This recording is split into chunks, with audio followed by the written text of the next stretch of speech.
মাছ ধরা পড়েছে। আপনারা সঙ্গেই থাকুন এবং দেখতে থাকুন। এটা একটা মাছ ধরা পড়েছে।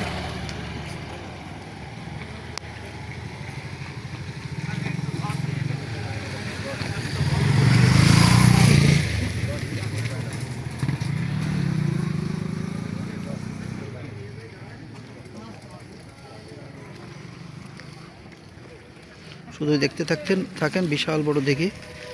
দিঘিতে প্রচুর মাছ রয়েছে। বিশাল বড় বড় 20 কেজি 30 কেজি ওজনের মাছ রয়েছে। আসলে মাছটা ছাড়াই গেছে।